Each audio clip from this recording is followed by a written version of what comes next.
Assalamualaikum warahmatullahi wabarakatuh. Senang bertemu kembali di Mistini Channel. Jangan lupa subscribe, like, and komennya ya. Thank you.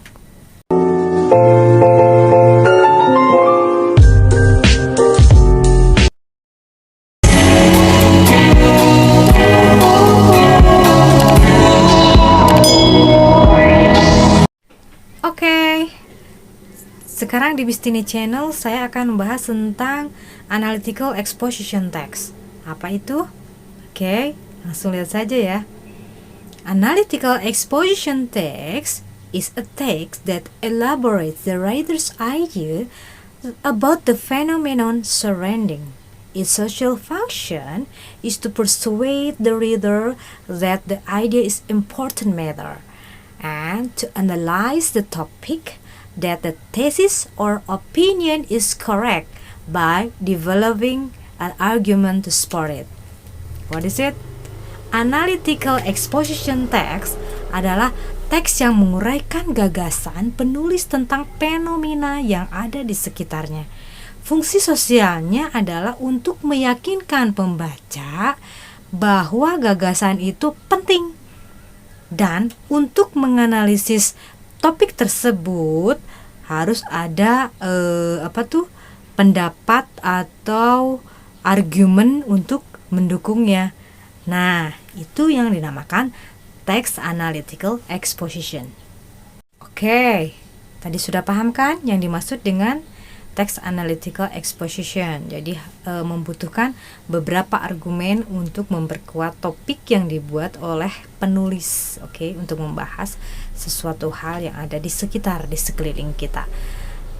Dalam membuat analytical exposition text, adapun cara menganalisisnya, yaitu kita harus bisa menganalisis secara ada genre structure-nya. The first is thesis, and then the second is argument, and the third is reiteration.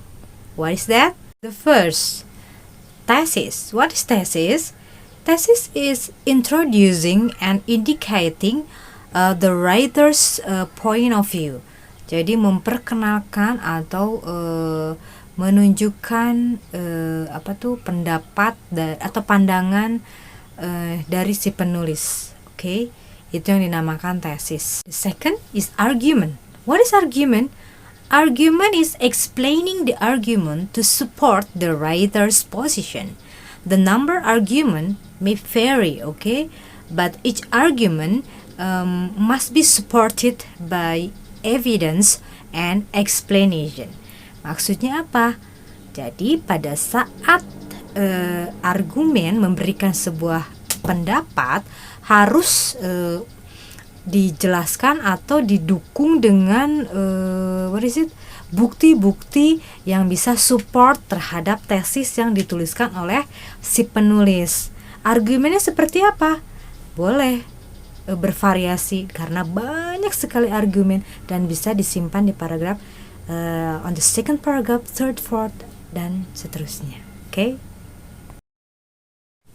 The third is reiteration. What does it mean? Reiteration is restating the writer's point of view or to strengthen the thesis. We can use the following phrase to make the conclusion is reiteration. What does it mean? Apa maksudnya? Mengulang kembali sudut pandang penulis atau untuk memperkuat tesis. Biasanya kita dapat menggunakan frasa yang bisa membuat kesimpulan dalam pengulangan dari penulisan tadi. Adapun purpose from text analytical exposition, that is to convince the reader that the topic presented was an important topic to be discussed or gained the attention by way or providing arguments or opinions that support the main idea or topic. Maksudnya apa? Untuk meyakinkan pembaca bahwa topik yang disajikan penulis itu merupakan topik yang penting untuk dibahas atau mendapatkan perhatian dengan cara memberikan argumen atau pendapat yang bisa mendukung ide pokok atau topik tersebut. In analytical exposition text, we have to see the language feature of analytical exposition text. Those are the first, using relational process, means relationship between and among leaders, workers, followers, partners, co-workers, etc. People knowing and caring about people. Okay, that is the example. For the second, using causal conjunction. Kata penghubungnya seperti the cause of an event or because and etc. Okay, in the third, using internal conjunction, we have to use kata penghubung like seperti in addition to, besides, furthermore, but, while, vice, whereas, meanwhile, on the other hand. Okay, the fourth, using simple present tense. Example, Anita is a beautiful girl. The girl makes a cake in the kitchen. They study English together today in the class.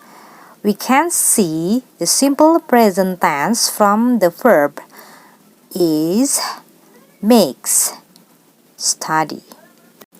Okay, the fifth, using compound and complex sentence.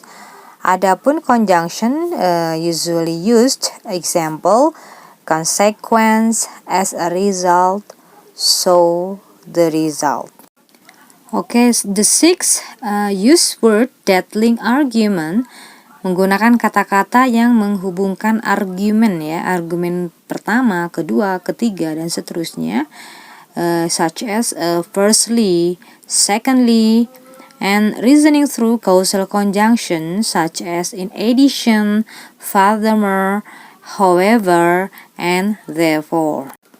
Okay, this is the example of the text analytical exposition, and then after that we are going to analyze the generic structure of it.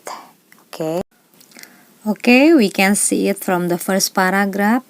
Motorbikes are considered as a nuisance and one of major causes of great distress. Although motorbikes are considered as one of the most convenient forms of transportation, I think they are dangerous to humans, animals, as well as the environment. I think motorbikes should be banned in house areas due to the following reasons, which are the cause of unreasonable amounts of noise, air pollution, diseases, and accident. Oke, now we can see, kita bisa lihat di paragraf pertama ini merupakan tesisnya. Kenapa? Coba penulis di situ menyatakan ada I think they are dangerous to humans, animals as well as the environment. Jadi sesuatu yang membahayakan manusia, hewan di sekitarnya. Oke, terus ada munculnya ketidaknyamanan yang mengakibatkan keributan, polusi udara, penyakit, dan kecelakaan. Nah, di sini di paragraf pertama membutuhkan argumen yang mendukung ketidaknyamanan itu apa saja. Jadi ini yang disebut sebagai tesis. Okay, for the second paragraph, first of all, I would like to point out that motorbikes are a major contributor to the pollution in the world. Research has shown that motorbikes emit a deadly gas that is dangerous for the environment. As a result, the long-term emission of gas that motorbikes produce becomes a major contributor of global warming. Oke, di paragraf kedua ini ada ciri khasnya, yaitu di awal kalimat ada kata first of all, and then ada bukti research membuktikan bahwa motorbikes bla bla bla, and ada kata lagi as a result, hasilnya and bla bla bla. Itu pendapat yang pertama. Okay, for the next analyze, the third paragraph. The secondly, according to BBC News Channel, motorbikes are also responsible for causing disease such as bronchitis, cancer, asthma, and high blood pressure. kita bisa lihat ini merupakan argumen kedua. Ada tanda ciri khas apa tuh? Link argument, yaitu kata secondly. Okay, for the next paragraph shows, furthermore, motorbikes create so much noise. Parents with infants find it challenging to sleep. The moment their babies fell asleep, there was a motorbike passed by and the baby woke up. It is also hard for children to concentrate on their homework. Experts say that extreme noise can lead to deafness and lack of concentration. Okay, we can see it. This is the argument 3. Ini adalah argumen yang ketiga yang menyatakan motor bisa membuat keributan atau kebisingan sehingga anak tidak bisa konsentrasi, bayi tidak bisa tidur, seperti itu. Dan kita bisa lihat juga ciri dari argumen 3 itu ada kata furthermore. Okay, next paragraph. Finally, motorbikes are responsible for horrible accidents in which some cases there are deaths. The riders go so fast that they are unable to stop on time and end up hitting other people or animals. Fields 1993 states that motorbikes are known to be the biggest killers on the road. Oke, kita lihat ini merupakan argumen yang keempat. Cirinya ada kata finally dan ditambahkan dengan pendapat dari tokoh yang bernama Fields tahun 1993 yang menyatakan bahwa pengendara motor itu lebih banyak kecelakaan di jalan raya. Itu argumen yang keempat. Oke, next. In conclusion, from the arguments above, I strongly believe that motorbikes should be banned in housing areas. Oke, kita temukan di sini reiteration atau kesimpulan. Ada kata ciri di sini in conclusion. Kesimpulannya bahwa, dan jelas sekali ditambahkan oleh penulis ada kata I strongly believe. Nah, itulah kesimpulannya yang dinamakan reiteration. Oke. Sampai di sini dulu. Oke, mudah-mudahan bisa dipahami ya pembelajaran kali ini. Terima kasih banyak sudah menonton Mistini Channel. Jangan lupa subscribe, like, and comment. Terima kasih banyak. Bye.